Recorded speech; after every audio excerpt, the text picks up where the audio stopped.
Hello दोस्तों। आज हम पढ़ने वाले हैं कुछ important questions of chapter one with some small concepts. ठीक है। अब जो बेसिक बचा है ना चैप्टर वन में वो छोटी छोटी चीजें बची है। तो पहले आज ये करते हैं।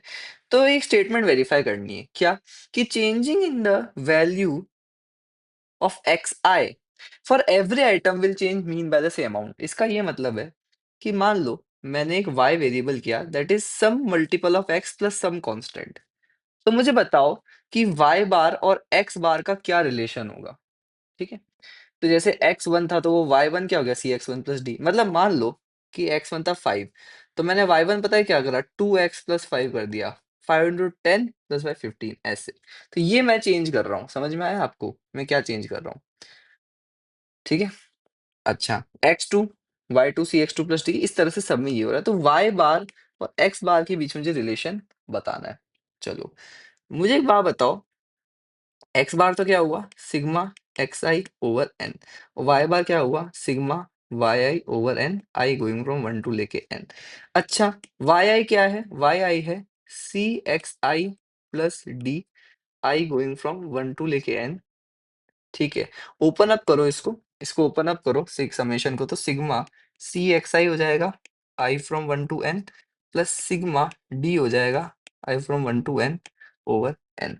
सर अब मेरे को एक बात बताओ, ये तो कांस्टेंट है डी वाली चीज, तो इसमें तो मैं एन डी लिख सकता हूँ सीधा ही। ठीक है। अब ये सीख से एक बात आपको याद होती है हमेशा कि जब ये होता था एक कांस्टेंट होता था तो हम कांस्टेंट को समेशन के बाहर ला सकते थे, है ना। बिल्कुल ला सकते थे, यहाँ भी सी को हम बाहर ला सकते हैं।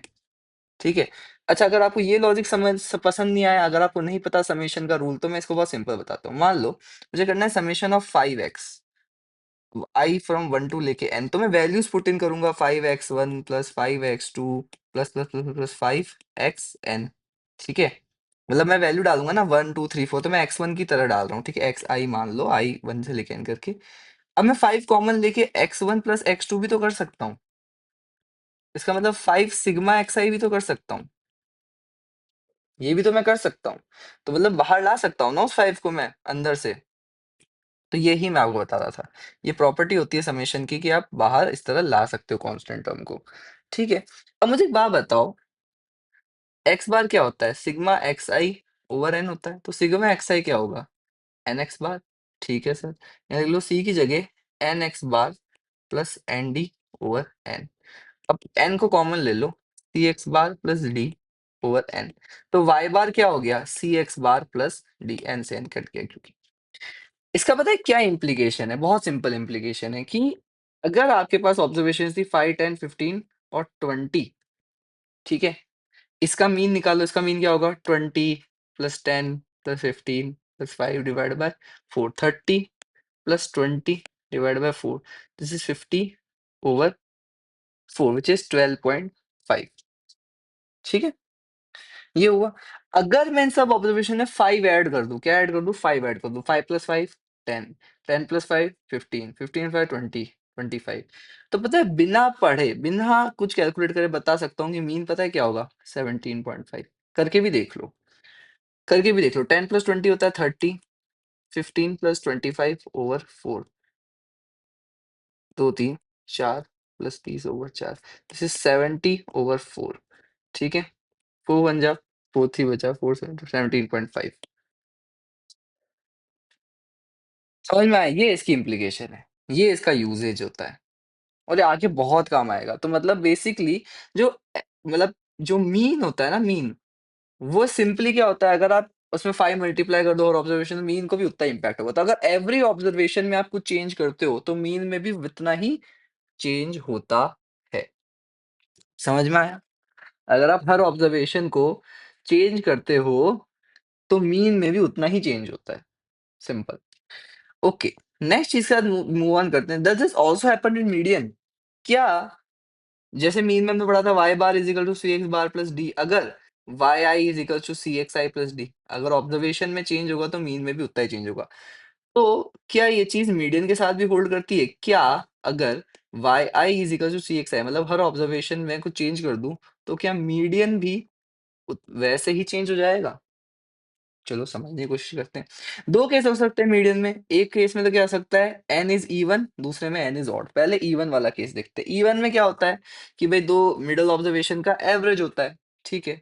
तो y टिल्डे क्या होगा? yi plus yj divide by 2, मतलब मिडल 2 ऑब्जर्वेशन का एवरेज होता है median. Okay, let me just remove this. Okay, फटाफट से करते हैं ना।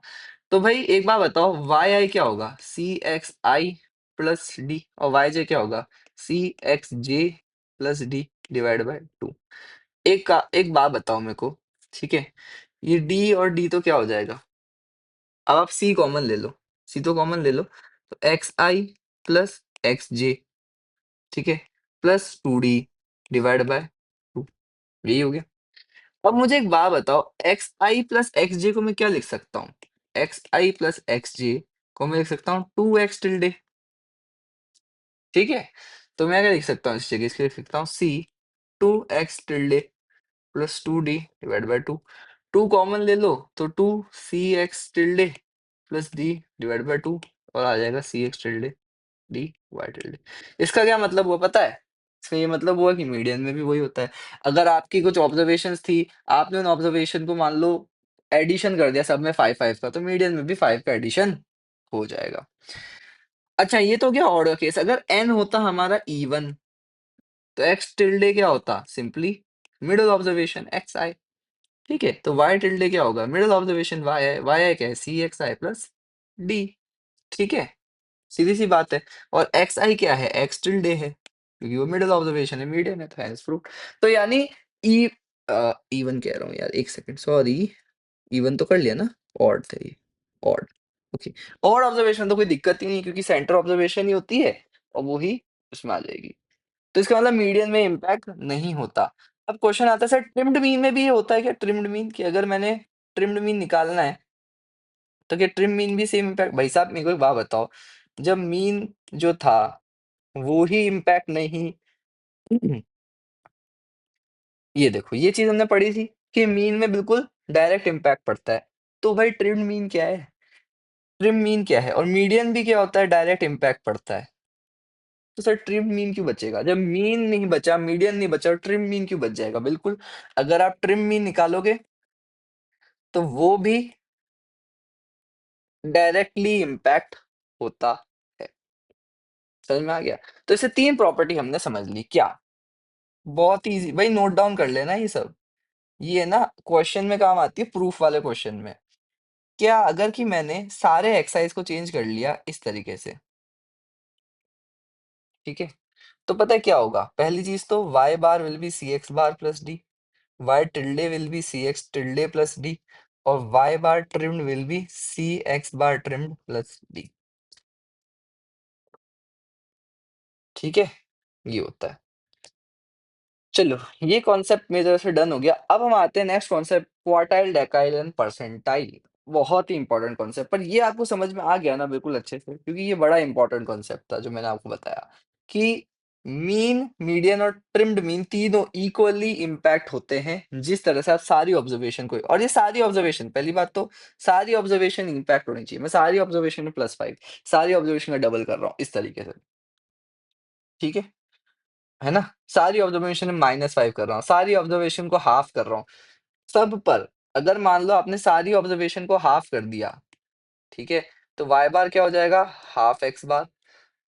y टिल्डे क्या हो जाएगा? Half x tilde. y trim mean हो जाएगा हाफ x ट्रिम मीन। समझ में आया मेरी बात को? चलो, क्वार्टाइल, डेकाइल, परसेंटाइल ये भी आपने पढ़ा होगा, कोई खास बात नहीं है ये। बेसिकली आपने पता है अभी तक मीडियन पढ़ा था, और मीडियन क्या होता था? मीडियन एक ऐसा मेजर होता था जो डिस्ट्रीब्यूशन को 50-50 डिवाइड कर देता था। इसका मतलब अगर मान लो ये डिस्ट्रीब्यूशन है और ये मीडियन है, तो ये जो एरिया होगा ना इसके पीछे वो होगा 50%। ये होता था इसका मतलब, ठीक है?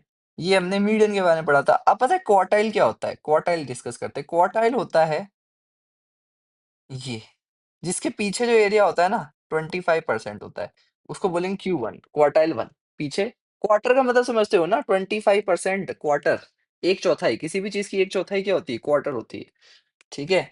तो ये आप समझ गए ना, क्वार्टर, ठीक है? अच्छा, Q2 क्या होगा? Q2 पता है? क्वार्टर टू, मतलब उसके पीछे दो 25% होंगे, यानी टोटल 50% एरिया होगा उसके पीछे। क्वार्टर थ्री मतलब उसके पीछे 3 क्वार्टर्स होंगे, 3 क्वार्टर्स यानी 3/4, 3 क्वार्टर्स यानी 3/4 यानी पीछे का टोटल एरिया कितना होगा? 75%। और 4 क्वार्टर्स यानी 4 क्वार्टर, 4 into 1/4, इसका मतलब 1 एरिया, मतलब पूरा एरिया आ जाएगा 100%। तो ये आपका हो गया क्वार्टर्स का लॉजिक। समझ में आया मेरी बात? क्वार्टर्स का लॉजिक समझ गए, क्वार्टाइल का लॉजिक समझ गए, तो ये होता है क्वार्टाइल्स। फिर डेकाइल्स का बताऊंगा, पहले क्वार्टाइल समझ लो। तो क्वार्टाइल होता है, क्वार्टाइल काफी इंपॉर्टेंट है, ठीक है, ज्यादा इंपॉर्टेंट क्वार्टाइल ही। तो क्वार्टाइल कैसे निकालते थे? डिस्क्रीट के लिए बड़ा सिंपल है, मीडियन निकालते थे वैसे ही। तो n+1 अब 2 नहीं है, बाय फोर्थ है, बस ये है। Q1 हो जाएगा n+1 bye n+1 fourth observation, ये Q2 हो जाएगा 2, Q2 हो जाएगा 2 n+1 फोर्थ, ठीक है। अब यार ये बेसिकली n+1/2 ही तो हो गई, इसका मतलब मीडियन ही हो गया, ठीक है। Q3 क्या हो जाएगा? 3 n+1/4, और Q4 क्या हो गया? 4 n+1 उसका लॉजिक ही नहीं, Q4 मतलब लास्ट ऑब्जर्वेशन ही होती है, तो इसका कोई मतलब नहीं है। 4 n+1/4 क्या हुआ? n+1 हो गई, n+1 कैसे आई, है ना? तो इसका मतलब Q4 is the last observation. Q4 मतलब बिल्कुल ही एंड पे आ गया, ताकि पूरा एरिया उसमें आ गया। समझ में आ गया? बिल्कुल एंड खत्म कर दो, ठीक है। ये है क्वार्ट क्वार्टाइल्स निकालने में, फर्स्ट और थर्ड क्वार्टाइल निकालने का एक और इजी तरीका बताऊं? चलो बताता हूँ तुमको। मान लो मेरे पास है 50, 60, 70, 80, 90, ठीक है, ओके। पता है मीडियन निकालो पहले, मीडियन है 70, ठीक है, मिडल। Q1 क्या होगा? जो फर्स्ट हाफ है उसका मिडल। Q3 होगा जो सेकंड हाफ है उसका मिडल। तो फर्स्ट हाफ है ये, उसका मिडल क्या हो गया? 60, ये Q1 हो गया।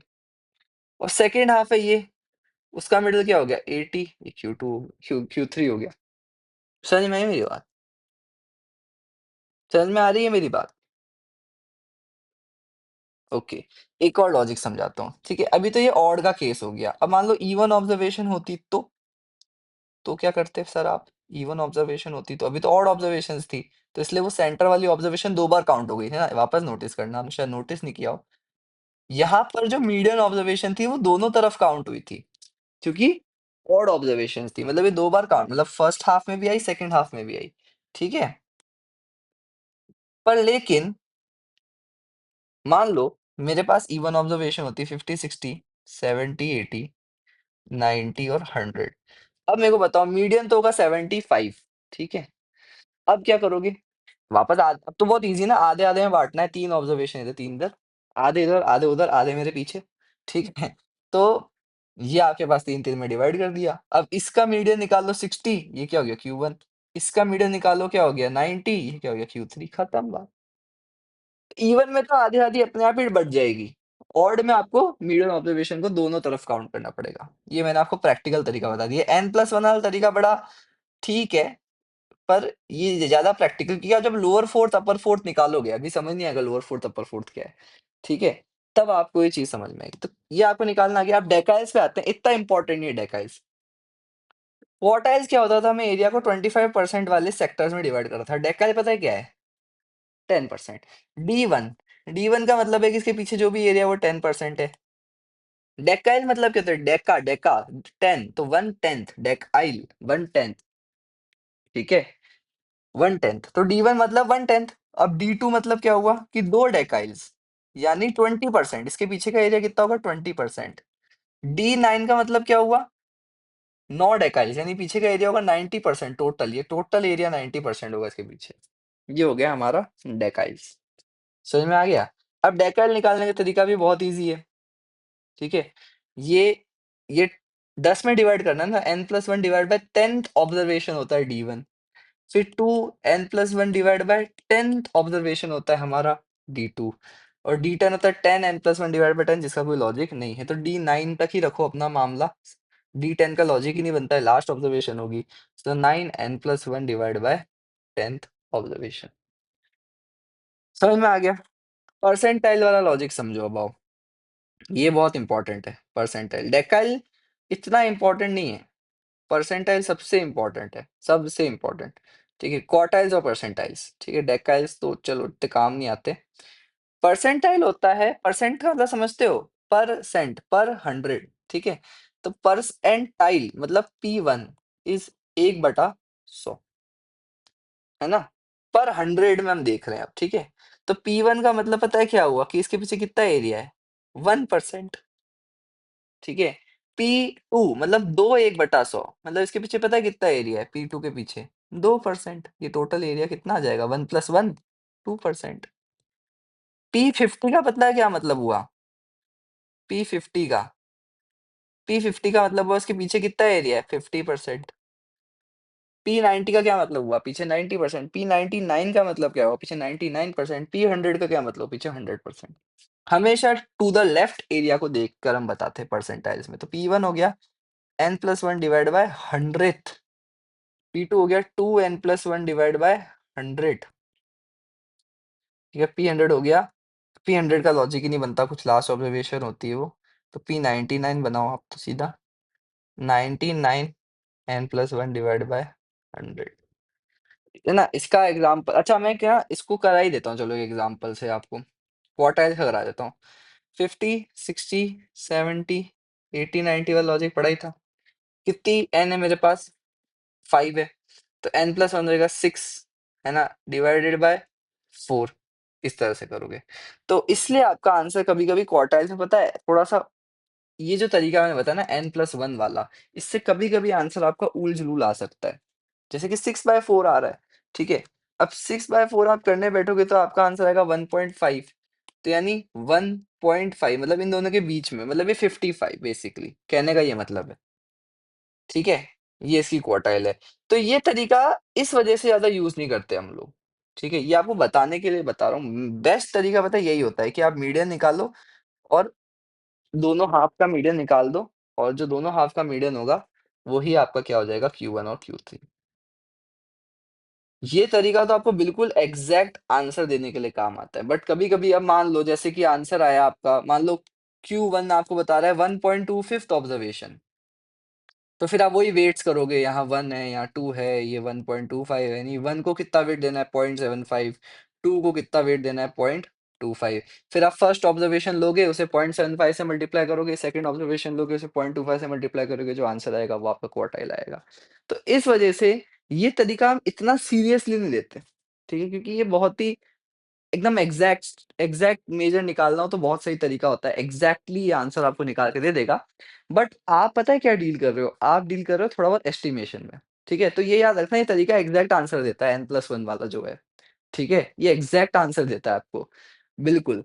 पर लेकिन अगर आपको एकदम थोड़ा राउंड ऑफ चलेगा तो आप ये वाला तरीका आजमा लेना कि बीच से मीडियन निकाल देना, फर्स्ट हाफ का मीडियन जो आएगा वो आपका होगा Q1, सेकेंड हाफ का जो मीडियन आएगा वो आपका होगा Q3। ज्यादा इसमें कोई टेंशन नहीं, समझ में आया आपको, ज्यादा टेंशन नहीं। तो इसी के साथ क्वार्टाइल्स का लॉजिक, परसेंटाइल्स का लॉजिक करा दिया। अच्छा ये चीज याद रखना, Q2 is equals to D5 is equals to P50 which is equal to median. क्यों, Q2 का मतलब क्या हुआ, 2n+1 डिवाइडेड बाय फोर्थ, यानी n+1 डिवाइड बाय 2। D क्या हुआ, 5n+1 डिवाइड बाय 10th, यानी n+1 डिवाइड बाय 2। P50 क्या हुआ, 50 n+1 divide by 100th, which means n+1 divide by 2th। और मीडियन क्या हुआ, n+1 divide by 2th। Simple. तो इसका मतलब क्या है कि अगर डेटा है और वो मीडियन है तो मीडियन को हम Q2 भी बोल सकते हैं, D50 भी बोल सकते हैं, और सॉरी D50 कह रहा हूँ, D5 भी बोल सकते हैं और P50 भी बोल सकते हैं। तो इसी के साथ क्वार्टाइल्स का लॉजिक समझा दिया मैंने आपको, और ये आइडेंटिटी बता दी इंपॉर्टेंट, इसको प्लीज नोट डाउन कर लेना और क्वार्टाइल्स वाला लॉजिक समझ लेना। ये समझाने के लिए बताया है, बुक में आपको ये क्वार्टाइल वाला लॉजिक नहीं मिलेगा, n+1 वाला। वहां आपको सिंपल बोल रखा है कि भाई नीचे का एरिया इतना होता है वो क्वार्टाइल हो जाता है और वो परसेंटाइल हो जाता है, दैट्स इट। आपको इतना थरली वो नहीं बता रहे हैं ये चीज, ठीक है। मैंने आपको और थरली बता दिया n+1 वाला जो इसका लॉजिक होता है। Okay, so with this let's end this video and next we'll study in the next one. Bye bye.